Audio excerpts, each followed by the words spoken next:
Hey guys. Ohayou gozaimasu. We're coming to you from Japan again. Still in Japan. For one more night after this. As in we have one more day. We have like a day and a half. Day and a half. Yeah. So one more night after this. Yes, what he said. Today was Sunday. It was.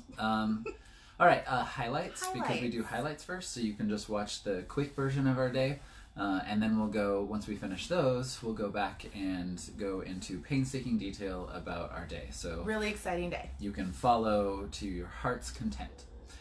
So highlights. The first one is that we changed our plans at the beginning of the day because when it was time to get up, we didn't want to.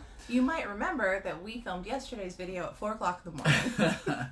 So right. Our plan to be out the door by 8:30 did not happen. No, not at all. Yeah. So we decided, we slept in, and then once we got up, the reason we were going to get up early is because we were going to go to the Digital Arts Museum here in Tokyo, which is called teamLab Borderless. Yes.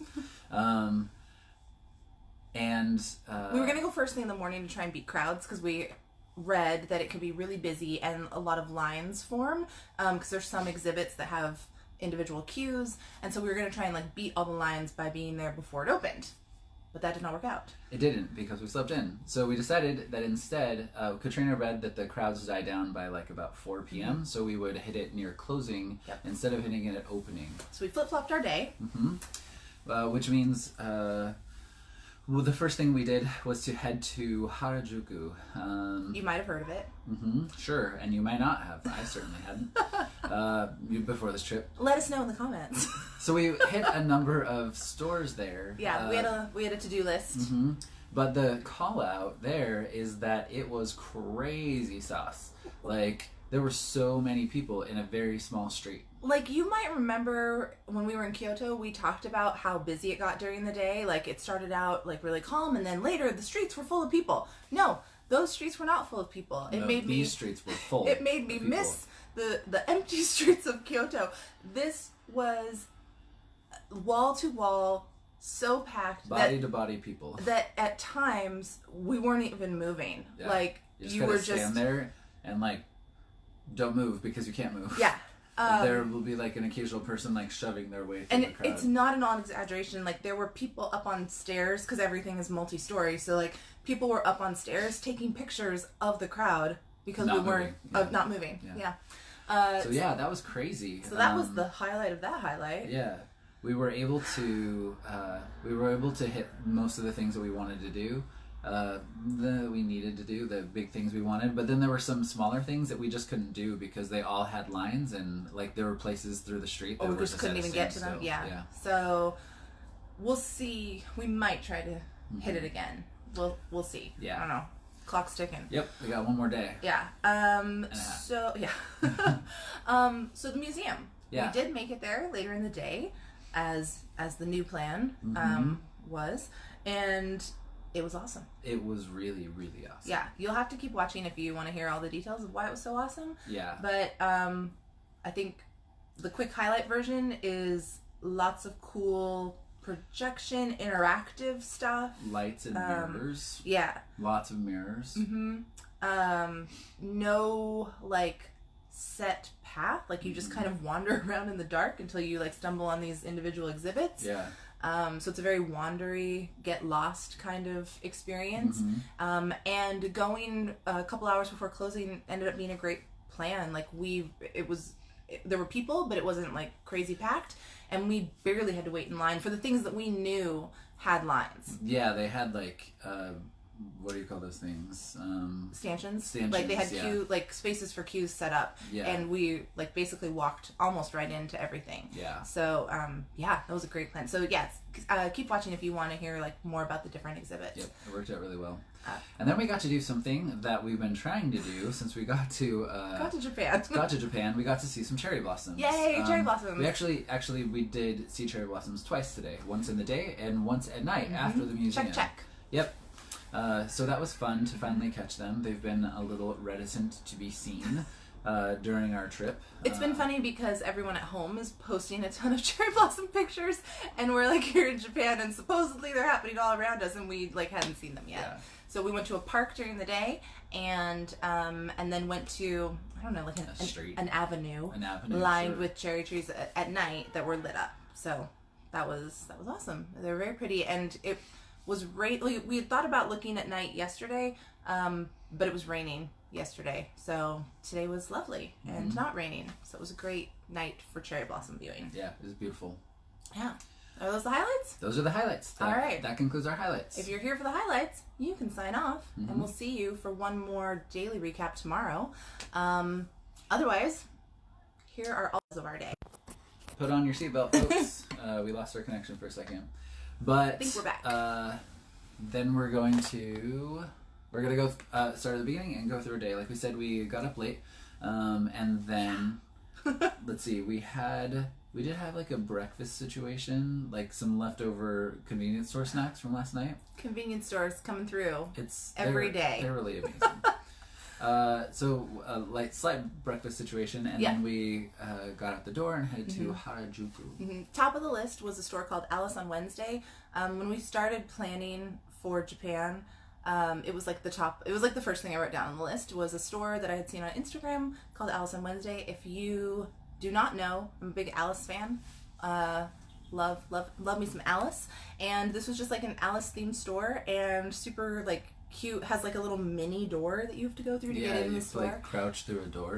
So that's just fabulous. And I fully expected to not actually want to buy anything there, and because I'm pretty picky when it comes to Alice merchandise. But I still wanted to see it, and I wanted to see like the store layout and everything that was in it. And actually, I did like a couple of things. So I did pick up a couple things, like a magnet that was in a style I really liked, and then they had this like, it was almost like in some of the rooms they had sections of like the different styles of Alice. There was like original Alice things, and then there was like some Disney Alice things, and then just like different artists representations of Alice. And there was this one version that was notable artists, wasn't it? Like I'm not sure. Like some of the, it's like official Alice #1. Yeah, maybe.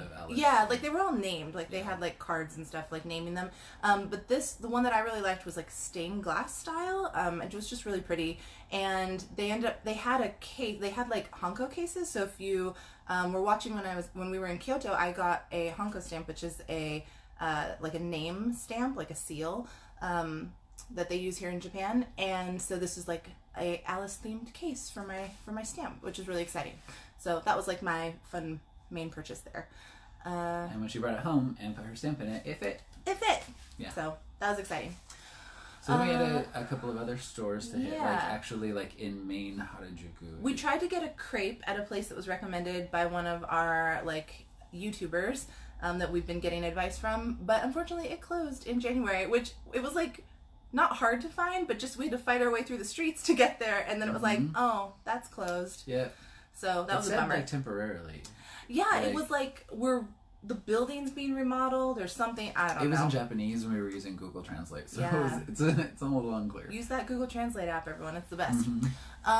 So then, there was a cosmetic store I wanted to go to, and Jared was running some errands as well. So we like split up, and that's when I ended up in the street that I could not walk down. Like it started off so great, and then we just weren't moving, and we're like that for a long time. And I like to think that I can kind of like maneuver my way through those kind of crowds, and there were moments where I was like, I'm just gonna stand here and take a picture like everyone else, because we were not moving. And there were store employees on like the stores lining that block trying to direct traffic, like telling people to go to the left. Like it was, no one could move, and there was like a woman with a stroller, and there was a man in a wheelchair, and it was just crazy. But we eventually, like, it's so weird though, because I feel like it was very like this section's not moving, and then as soon as you get past it, everything's fine. It's like there's still a bunch of people, but it's moving. Yeah, it's really weird. Yeah. So anyway, I made it to the store I needed to go to, found everything on my list. That was really exciting. We met back up. I was looking at some costume shops for a friend. I was looking for a friend. Yeah. It's true. But one thing fun that happened, I was in one of the stores and heard a song playing over the sound system, and I finally placed it as the song from the Sinbad ride from Disneyland, Disney Sea that I loved like a lot. Like, what's this music? Yeah, exactly. And then it switched and it was like a Little Mermaid song from the Little Mermaid ride, and so I actually like hung out there a bit longer in the store so I could see what was next on Probably the track. best. I really like considered trying to buy it from them because I wanted that song. I think he should have. Right? If we go back to that area tomorrow, you can. Oh, maybe. You can maybe bargain. I felt for it. like the amount of effort that I'd have to put into making them understand that I wanted the CD. Like, yes, I wanted their CD, and yes, I know that they don't normally sell that, but yes, I do want to give them money anyway. And then whether they're even allowed to do that was just a lot of questions. So. I think probably better just to dash into the back, pull out a CD player, and take out the door. It would have been easier. And then wait in that standstill crowd. Like, try to do a quick getaway. Yeah. You can't. Yeah. Yeah. Anyway, we eventually met back up again. And yeah. Harajuku has a lot of fun street food, and so one of the things that was on our list to check out, if you've ever seen like the ginormous cotton candy, huge cotton candy. Yeah. Like the rainbow style. Mm-hmm. But all the food in Harajuku had like massive lines. Yeah. Massive. If you weren't trying to get down to the street, like you weren't trying to move through the street, you were standing in a line for food. So all food was out. They've got like, I don't know, there's like rainbow mac and cheese, potato spirals, other crepe places that weren't shut down. Some sort of weird like corn dog cheese looking almost thing. Looks like a mozzarella stick shaped like a corn dog rolled in something. Rolled in almost like croutons, but I don't think they're croutons. Yeah, all of those elements. It was probably really good. Yeah, it looked good. All of those ingredients might have been wrong. Like we don't know. We don't know because we couldn't stand in any of those lines. We didn't have time. Yeah. Like that's the thing. It took like it wasn't even so much the crowds that were bothering me because like I can deal with crowds whatever and like. I can tell like we're not going to be here forever. It's a short thing. It's a good story, but really it was about the time. Like I did not have time to walk down a street that was not moving. Yeah, we had heard that the Digital Arts Museum, like Katrina had read that the Digital Arts Museum, like the crowds died down after 4, so we were like kind of targeting 4 as like our cutoff time for stuff we were doing today. We also wanted to stop by the apartment before we went out there, so we needed to factor that in. So yeah, we finally called it quits on Harajuku and thought that food would be nice, but all of the food there was unobtainable. So we just skipped to the next thing, which was... Actually, we need to jump back, because we went to the park in the middle of that. In the middle of it? Yeah, because we went to Alice on Wednesday, and then we went to the park, and then we came back into Harajuku. Oh. Yeah. Alice on Wednesday was like... when I don't take notes. Alice on Wednesday was like the big ticket item. So then before we dove into like the rest of Harajuku and got stuck in the traffic, we went to a park that was nearby that we had heard was good for cherry blossom viewing.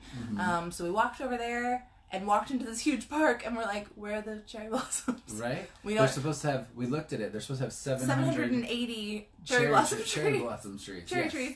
And we couldn't find them initially. So then we were like, well, we'll follow the people. I mean, there were a ton of people around. And we eventually did spot some cherry trees. I mean, we didn't find all of them. It's possible a massive amount of cherry trees were just like right around the corner. And we just didn't get to them. Yeah. But we did get to like it was a huge park. And we got to a section where a ton of people, like, there were just a ton of people picnicking and just hanging out. It's kind of a big open field, and there were cherry blossom trees, big cherry blossom trees, like, around the edge kind of of the field. Surrounding it, but there were also other trees mixed in, so it was like, the overall impact didn't seem that amazing. Partly, I think, because it was so spread out, and then there were other trees there. And then there were, like, so many people as well. So many people, which was kind of cool just to experience. It was. Like, that was actually the thing that I enjoyed. Like I said, there was the open field, and then there were people, like, playing catch or, like, doing jump rope and stuff. Frisbee. Badminton. And they were actually pretty close to each other, too. Yeah. Like, it wasn't like, get your section of field. It's like, here's my path of where I'm throwing my ball, and the jump rope's right there, and these people are pulling, like, throwing Frisbees. So it was fun to walk through. And we're back. Maybe it's a different internet. I know. I think it is. I think the internet that my phone's using isn't as good as the internet we were using before. But yeah, so that was a neat experience, even though it was like not so great on the cherry blossom scale. Yeah. Like we saw the trees, but it was more about like being in the park with all the people, which was a neat experience. And then as we were walking back out of the park, we walked a different path and walked over like a sky footbridge kind of situation and ended up in like, I'm assuming a cherry blossom festival, like a spring festival. Sense. Some sort of festival like with food, like booths. Yeah, food booths and food trucks and wandering minstrels. It actually felt very kind of hipstery. It totally did. Like Fremont or Portland Yes, we were like at any number of festivals that happen at home. The Naked Bike Ride.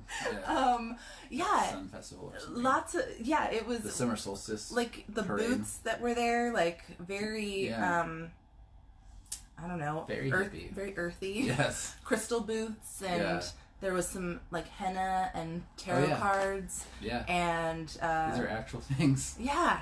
Mm-hmm. It was interesting. And but then they had like multiple music stages. And one was playing like jazz music, and one was playing like, what was that first one? It was like almost like electronic techno. Yeah. Sort of, So the music didn't necessarily match the vibe of all of the booths. And then there were some like random dancing people going through the kind of like crowd. Yeah. Kind of like a belly dancing. Almost like a belly dancing troupe with like improvising almost jazz musicians, but not quite. Anyway, it was interesting. It was weird. And we moved on. It was fun to see. We looked to see if there was food there for us. And we did. It didn't really. It also didn't want to give us food. Didn't really seem like it.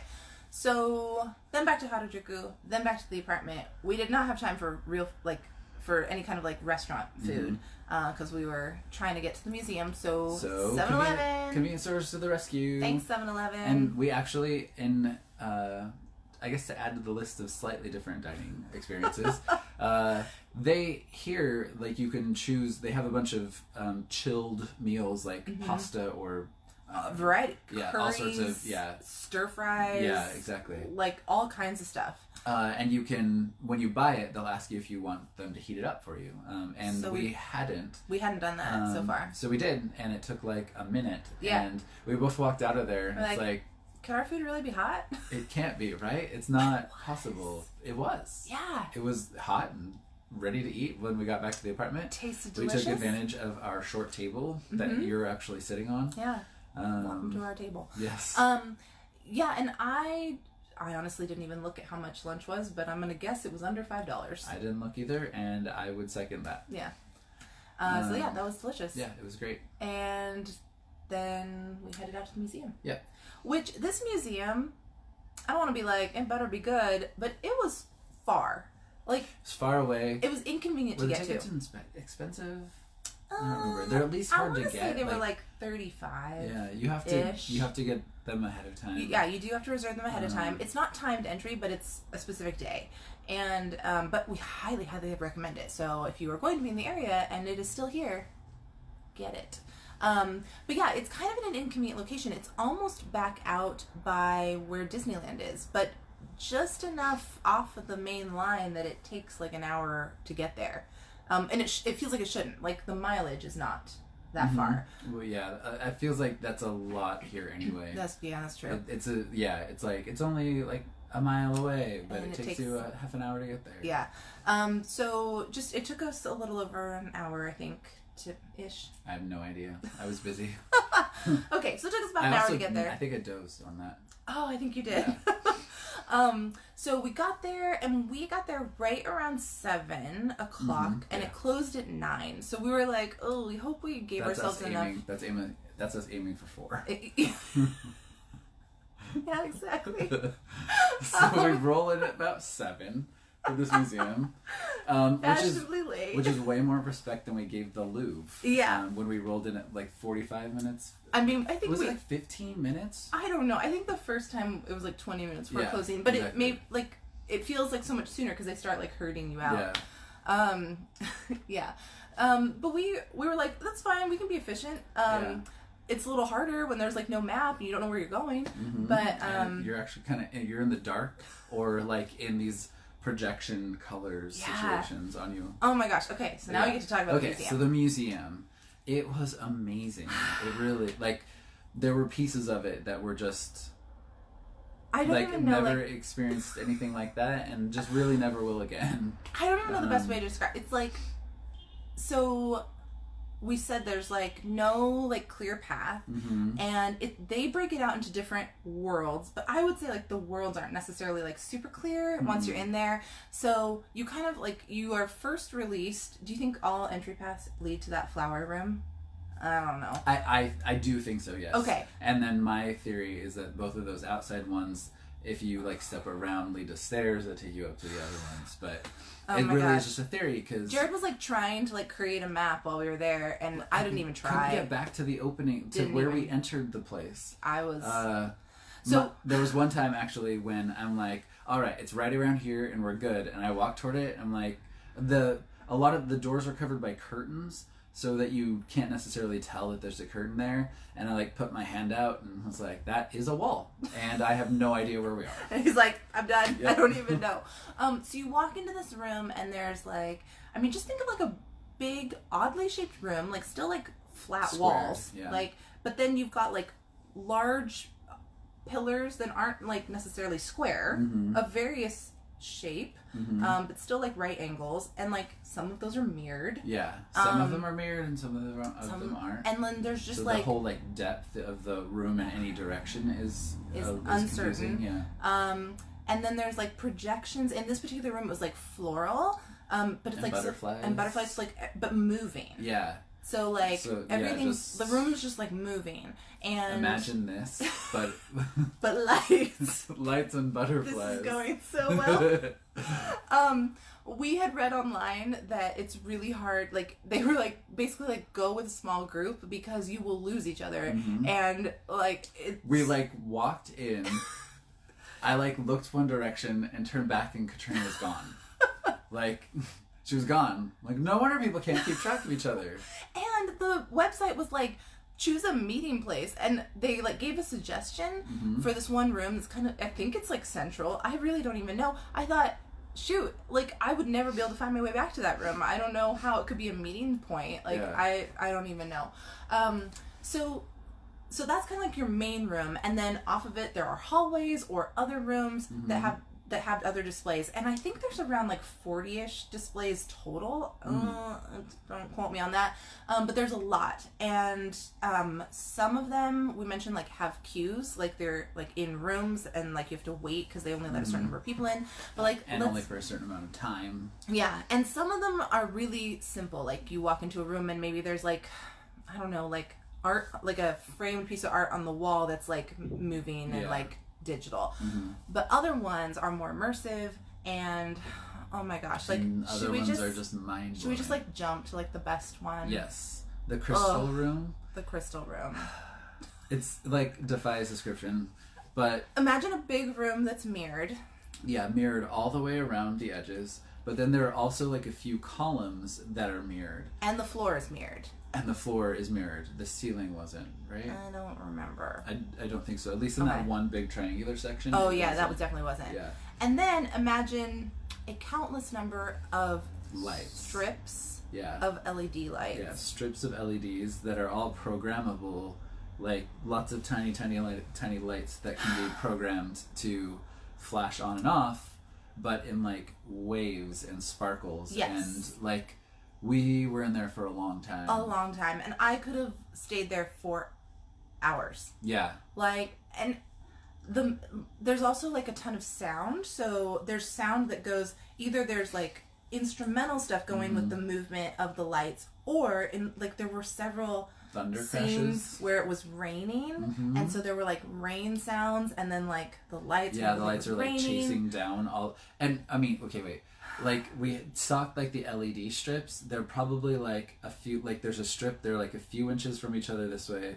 Yeah, they're like they're from each other pretty regular like rows. And then they're just road, and it's like from a tall ceiling like to the floor in most places, except for like where there are like walkways through.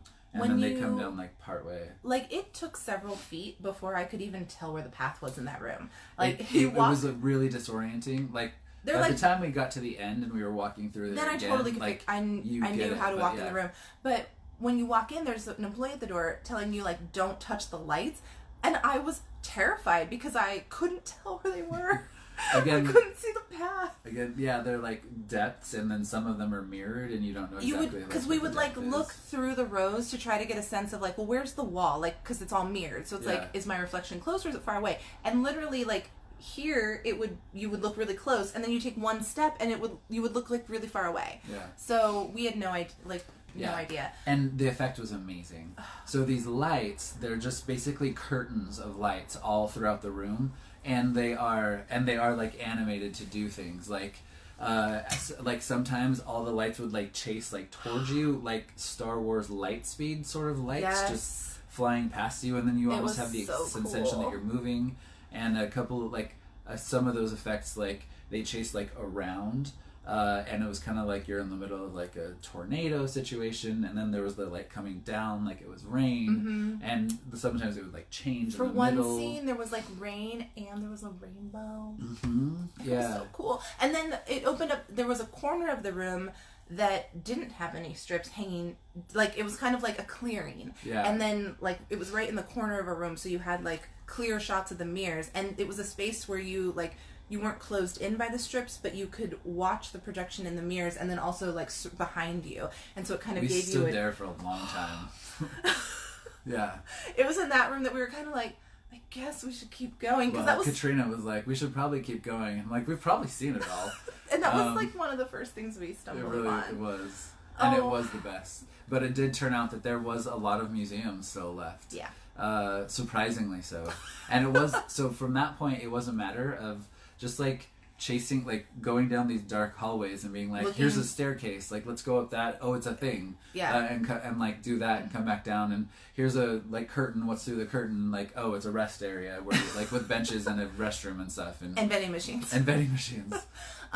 So like just to give you an idea of some of the other rooms. So there was another room that had like uneven floors, and there was like projections, more flowers and stuff on the ground, but then also like animals and butterflies drawn, like they looked like sketched, not like super realistic. Very artsy. Yeah. And if you like they were painted. Yes. And they left a little bit of like a trail, like trailing behind them. And if you stepped on them, like paint would splatter. They splat. Yeah, exactly. Which seemed a little violent at first, but then they'd scurry off. Scurry off, yeah, exactly. A lot of rooms where like the things in the light react to your movement. So if you like, brush your arm or step or something, it would react and like flow around you. There was a room, I don't think it was round, maybe it was, where like it was just like waves crashing around you, like light waves. I think it was round. Round room, and you like they had like a seating area in the middle, and it was just like again like artsy waves, not like not like real waves. Animated waves. Thank you. Just kind of like rushing around you. There was the nest room where like you're in a net, like a cargo net. Like in a circular cargo walk net. Out into you like walk out onto it, and everybody like lays down, like facing up, and there's like projections on the ceiling that kind of like play with your depth perception a bit and make it seem like the rooms or you're moving or the room's moving. There were a couple different rooms that had exhibits that you like climbed through. Yeah. So one that had like poles with like bouldering holds on them, and you like climbed through it. There were different colors, and you're supposed to. Supposed it was a game. We didn't really understand the rules. You're supposed to like climb with one color, and then sound would happen or something. It was very confusing. Sound was happening, but we did anyway. I don't know. The whole time as we're climbing through it, we're like, "Is it like this?" And then it was done. It was like old people trying to use an iPhone. And then there was another one that was almost like, not rope laddery, but like almost like like swings, like suspended. I don't know. Like kind of like a rope bridge. Yeah. But like single planks. Yeah. Just maybe connected by their corners. So you're kind of like grabbing the ropes and like. It's really like shaky. It's shaky, and then there's light projected on them that doesn't necessarily line up. Yeah. And so it kind of messes with like your ability to see. Which is kind of like a big like overarching thing. Like a lot of it messes with your perception. By the end, I actually felt like the slightest like bit of motion sickness. Definitely in that room with the I don't even know the steps, ladder thingies. When I stood off of it, the way the lights were moving on the floor made it seem like the floor was moving. Yeah. When I stepped off of that. Other rooms had like spotlight kind of like dancing spotlight projection things around the room that looked really cool. Like theater lights, What else? Oh, like a lantern room, like a floating lantern with like all these like hanging lanterns and mirrors. Again, like a mirrored room. Another room with like big inflatable balloon type things that were glowing again with like different sequences of colors and stuff. And you walked through that. There's the one with the mushroom lily pad looking things. Yeah, that one was interesting. It was like a walk through, and it had these like mushroom lily pad things that were like mid-thigh height. Yeah. And kind of like cardboard, like a round piece of cardboard on like a bendy piece of like metal. So when you bumped into it, it would like kind of get pushed out of the way. And that had light projection that reacted to you and your movement. Like it was rain or water or like petals blowing around. Yeah. So it was just kind of like a maze and a lot of it kind of felt in the dark because it was a lot of light projection and stuff. So like the aquarium room. Oh yeah. Okay. There's this room, it's called the Aquarium. Like Katrina's second favorite, maybe? Well, no, what's so funny is I had read about this room before, and I was like, meh, whatever. But it ended up being so neat. It's, so you go into this room, and it's like an aquarium, and there's all this sea life swimming about, but the sea life is created by you, the visitor. They had these, like, coloring sheets, and they had, like, outlines of different sea creatures, and like then they had... a swordfish or a shark or a jellyfish. Yeah, and then they had pastels out on all these tables, and you could go and, like, color it in however you wanted, and then you take it over to the employee and they scan it, and then it swims through the wall. Yeah, swims like across the wall and stuff. So they're like crayons. So they all kind of look like crayon drawings, but they like actually like ripple a bit. And like mine was a jellyfish, so it was like very like floaty. And Jared's was a shark? Swordfish. Swordfish. Yes. And so like ours started off like at the same time, and then his like zipped around the room. I'm like trying to take a picture of it, and it's like it's going too fast, and mine's just like. Katrina fell in love with her jellyfish. They had a short but very meaningful relationship. It was really neat, and I think it was so neat because I really like I said, I didn't think that room was going to be very interesting, and it ended up being really cool. So I have no idea how long it lasts. Jared's flew out of the room really quick, and then see, Christy says that sounds amazing, and earlier Sarah said that's so Portland, that's so Japan, but for some reason the comments aren't showing up on our thing. Is this a comment weird thing? No, that's not a comment thing. I don't know why. Well, that's good that I got the notification on my phone. Okay, well, yeah, let's keep that open so we can see. It was amazing. And then we finished like 10 minutes before the museum closed. Like I found a list online that was like kind of highlighting the main exhibits, and we went through it and we're like, oh yeah, we saw that. We saw that. Because again, this place does not have a map. No map. So you were just supposed to wander and experience. Yeah. So with no map and no real idea of exactly where we were most of the time, we were able to hit most of the museum in just under 2 hours. Yeah. So we went faster than we would have otherwise because like there were some rooms, I'd still be in that crystal room. Right? There were some rooms we would have just stayed in for a long time. Yeah. Because the effect was very, very impressive. So yeah, I've never been to a museum before. Like that, yeah. Jared's first museum, everyone. I've never been to a museum like that before. I mean, I've been to the Louvre for like the museum for like a solid 45 minutes. At least. Yeah. Yeah. So that was the museum, and then we were off to find nighttime cherry blossoms. Yep. Right? Yeah, that was next. So Katrina did some phone magic, found cherry blossoms that were lit up at night. And that were still open, because there's several places that have, like, sort of nighttime viewing for cherry blossoms, but a lot of them close down at 9, and we were at the museum till 9. So I had to find one that was opened past that, or still lit, I guess is the right way to say that.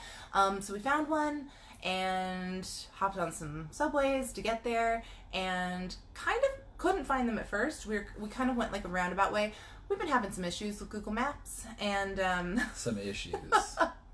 Like, thankful for all that Google Maps brings to our lives on a very regular basis. Yes. We have had some glitches here that doesn't necessarily make us less thankful for what Google Maps does, but it is sure frustrating when it happens. I mean, straight up, when we were planning this trip, I was keying stuff into Google Maps, and Google Maps was coming up completely blank. So the fact that... There's no way between these two things. So the fact that it's working for us in any capacity here is great. The main thing is that it doesn't always accurately tell you where you're at. So, like, you're trying to follow directions or find where you're supposed to be going, and it has you on, like, the next street over. Yeah. So... And then you look down. Or you look at the dot, and the dot's just moving, and you're standing still. Yeah. Across the screen. Yeah. So we kind of like walked around. We ended up in a park that was like supposedly the right park, and it was completely dark. And we thought, well, this is not going to go well. Yeah. This is how we end up on Japanese SVU. And then almost gave up on that park. And as we climbed up this walkway, up these stairs, we saw in the distance some of the cherry blossoms. So. Came back down the walkway, went over like another block, and there was the lit avenue of, I don't even know what part of town we were in. Tokyo Midtown, I think is what it was called. Yeah. And that was great. I mean, it wasn't that long of a street, but it was a street lined with cherry trees. So we walked along the sidewalk on one side, and then there was a bridge. Over pedestrian bridge. Pedestrian bridge. Pedestrian walkway over the street. So we climbed the stairs, so we got another view of the cherry trees from up there, and hung out there for a bit. It was a lovely evening. Very pretty, very like calming, like very calm. And there were other people there, but it wasn't like insane. Yeah. So yeah, we hung out there for a bit, took some pictures, and enjoyed the non-rainy viewing of the cherry trees, and then decided it was time for dinner because it was like I don't even know 11 I think, so obviously time for dinner. And we had talked earlier in the day about like the clock is ticking on our time here in Tokyo, like what do we need to eat? And because I said I was getting to the point where the number of snacks that I was purchasing and wanted to eat were starting to exceed the amount of time I had to actually consume them. So we were like, are there any of our like favorite things that we want to eat again or do before we leave? And we have a breakfast reservation tomorrow that we're very excited about. But we decided, especially after our ramen the other night, that was just like, okay. We wanted to do another stop by our favorite ramen place. So we did. For one last time, we went to Ippudo. So good. We really did, like, there was a lot of soul searching, a lot of weighing our options against each other. Some things just didn't make the cut. But because Ippudo really needed to. We only have so many meals, and it was wonderful. Yeah. And we've been talked about, like, what is our future with Ippudo? Because they do have a ramen, by the way, just in case. Oh, yeah. I don't know if we said that. If you've missed, like, the other 4 times we've eaten it. Yeah. This is a ramen place. Yeah. It turns out, like, our first day in Japan, we stumbled on the best ramen place ever. And we have tried, like, 4 or 5 total. So clearly we've done extensive research. Yeah. And can say very confidently this is the best. In the world. In the world. And they do have locations in San Francisco and New York. And so we were talking about how, like, when we go to New York, there's a long list of food that has to happen, no matter how long the stay in New York is. And so, I mean, it's a lot of food. But I was like, we can cut things off that list easy. Yeah. I already have some candidates. This will bump half of the things off that list. Yay! So New York, next time we're in New York. We've already mapped it. We know where it is. Yeah, we do. It's not too out of the way of where we usually are spending our time. Just around the corner. Really excited. Just another reason to love going to New York. And so we ate dinner, and then we had a brief moment where we were like, oh shoot, we're on like the opposite side of town. Actually, Jared was like, I don't even know where we are. I don't know where we are. I wasn't paying attention. I was navigating today. And so, it was like, I hope we can get back. Because we're not 100% certain on when subways and trains stop running here. Because they do stop running. They do. Because like New York, it's just like they just keep running. We just assume we'll always have a way home. And we have like a million taxi options. So it's not that big of a deal. But here, we definitely ran into something one night where it was like, ooh, if we leave now, between now and whatever time, we can get home in like 30 minutes. But if we wait past this time, we're not getting home till like 5 a.m. So I don't know. It could just be like where we are too. I don't know. I've read in articles about it, like talking about missing the last train, capsule hotel. There we are. Talking about missing the train with the capsule hotels, and also in articles about Lev hotels. Yes. Oh hey, the comments are coming through. Oh, look at that. The internet bumped it. Wow. Okay. Did you go to a foodie? No, that is San Francisco. Oh yeah, San Francisco for sure. No, that is a ramen place that Sarah has talked about, and we didn't. Yes, and we did not discover it here. I wonder where it is here. We should still, maybe we'll look it up. Yeah. And see. We still got a couple meals. Maybe it's where we're going to be tomorrow. Who knows? Let's see. Then we came back. Stopped by a convenience store. Oh yeah. For ice cream. Obviously. Yeah. Oh my gosh, you Whenever guys. we come home, clearly we stop by. Did you think today did not include ice cream? You were wrong. Multiple ice creams? Or was yeah, just multiple ice creams. I forget. It was multiple. Oh, it was multiple. Yeah. Yes, we'll do that. Well, we'll definitely do that for sure. But we'll still check out and see where it is here, because who knows? Tokyo's really big. It is really big. Let's see. So yes, convenience store. Convenience store, ice cream. Yes. We also stopped by a grocery store, and I'm really excited. Internet. Okay. Wait for it. I really don't know what it looks like on your all's side, but our internet keeps disconnecting, and then it's like waiting to reconnect. So hopefully it's not really disrupting it on your side. But went to a grocery store, and I got myself a sumo mandarin because, yeah, I need one. I need to try it here to see if it's amazing. So very excited about this. And then just some like randomness. Oh yeah. What? I wanted to share, like, when we were in Nachi, and I forgot, I bought some gum, and I didn't like it. But what's interesting, it was so weird. We didn't know what it was, No, first of all. I thought it was just like a soft, chewy candy. Yeah, that's what I thought, and so I tried it, and she was like, this is really Jared was really like, chewy. how is it? And I was like, I don't know, it might be gum. And it turns out it was gum. And I didn't like it, but which is unfortunate because it was peach.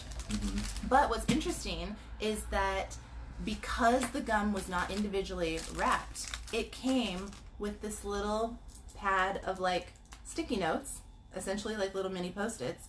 And it's so that when you're done with your gum, you can spit it into this piece of paper. Have paper to put it in. And get rid of it. So I got rid of the gum, but I kept the sticky notes. I saw those show up at this apartment. Like, you kept the sticky notes from the gum? She's like, of course I did. Yeah. Well, I had to share them with you. And that's why she kept them. That's, of course. It's for all of you, for your benefit. And I don't know. They probably won't come home with me, but I just thought that was fun to share. And then we have a live tasting. It's true. We have a new segment on the Jared and Katrina show. It's Kit Kat time. That's work in progress. And also the name's a work in progress too. Yeah. So if you are not aware, Japan is known for its Kit Kats, and their Kit Kat. You wouldn't know it from what we've seen. That's true. Well, and their Kit Kat flavors. They have a whole bunch of flavors here that aren't available in other places, and we've been trying to like search for them. And initially, much like the cherry blossoms, could not find a lot of flavors. Japan hides from us. I will say though, in the past few days, we have stumbled across more flavors than we've seen the whole trip. It's true. Yeah. And I don't know if it's just the places we're going or because the cherry blossoms are out. I know, and like everything's like being put out. Coming out of hiding. Yeah, exactly. I also in the food section of one of the department stores here talked about how the basement of the department stores has like a big like food court is the wrong word, but like food offerings on the bottom floor. In one of the department stores, they actually have like a Kit Kat counter that has even other like fancy flavors that aren't available in the normal stores. But we have seen. Have you been there? I was. Oh, but never mind. We'll get back to that. Okay. I've been there. But did they have interesting flavors? I showed you pictures. They had like the panda box. Yeah. Yeah, I remember. Okay.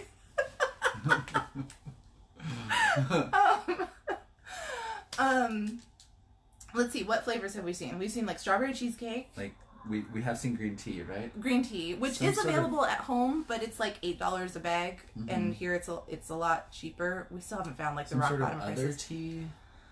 It's like a dark color. Yeah, some other kind of tea. Like it looks like it could be apple cider, but it's not. Wasn't there that one that was like a red bean paste cookie? Yeah. Something. What else have we seen? I already said strawberry. Strawberry cheesecake. There's these Easter bags, like Easter themed, and we can't really tell if it's a different flavor or not. Yeah. Oh, but there was like an Easter one that was banana themed, right? Yeah, maybe. Yeah. And then there's like dark, like just a dark Kit Kat. I feel like we're missing like one that we've seen a lot. We saw strawberry. Did we say strawberry? We said strawberry. Okay. The smaller boxes we've seen orange. I thought we'd seen orange, but yeah. I know there's some that were creme brulee.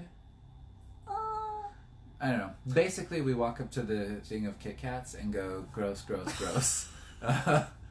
And then we see those like same 4 flavors everywhere. Or we see flavors that look interesting, but the store that we're at, it's super expensive. And I'm not willing to like pay that much just to try.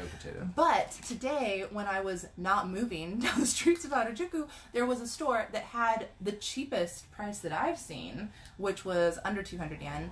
And they also had raspberry, which we haven't tried yet. But one of the YouTubers I follow, she said that raspberry was her favorite. So we are going to taste this right now, which I'm sure is like super exciting for everyone. Did I just... Oh, no. Okay.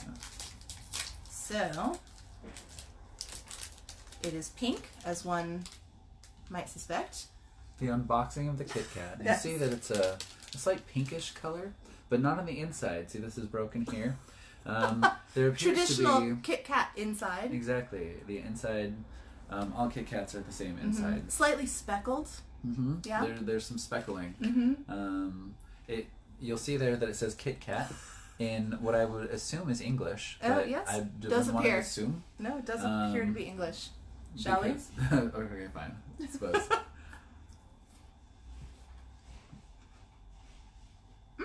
It's raspberry-ish. It is raspberry-ish. It's kind of like tart. Like, almost as if the little sparkly, or not sparkles, speckles are like extra tart. Lori's applauding. I'm like, oh, those a plus? Yep, they're a plus. Yeah, it's good. I like it. So if we make it back to that area, I might have to buy some more of these. Yeah, actually, it is very good. A lot better than I would have expected. Yeah. So, thumbs up to that YouTuber. Was that Natasha? Okay. I think it was Kim Dow. Okay. Anyway. Yay! Well, that was a good first Kit Kat experience. I cannot believe it's like almost the end of the trip and it's the first Kit Kats we're trying, because we talked about Kit Kats a lot before the trip. At least I did. I mean, yeah. Technically, I had an emergency plane Kit Kat. Oh yeah, we got American Kit Kats on our flight coming over. So and I saved mine and then gave it to me, and then we both like had a safety food item. I held on to my Kit Kat, and she held on to a bottle of Diet Coke for emergency purposes. Yeah. And they were both put to very good use. I eventually drank mine, like, I think our last full night in Kyoto, like our last night in Kyoto while I was packing. It was delicious. There's no Diet Coke here, if you missed that in previous videos. All right. Well, we've rambled on a lot. Yeah. But we had a lot to talk about today. I used to try to keep these videos like moving quickly, but now we get to the end of the day and I'm just real tired. I don't have the energy for that. So we'll just sit here and talk. Yeah. So tomorrow is our last full day. And we have some plans. We do have some plans. Too much stuff to get done in one day. So we'll see what we need to sign off and strategize. Yeah. About how tomorrow's going to go, because it's 2 a.m. Yep. Because we have timed events tomorrow. No, it's 2 a.m. All right, bye guys. We have timed events tomorrow that cannot be moved. So yeah, that's on the table. All right, thank you so much for watching. If you have any questions, let us know, and we'll see you tomorrow. We love you. Bye-bye. Bye.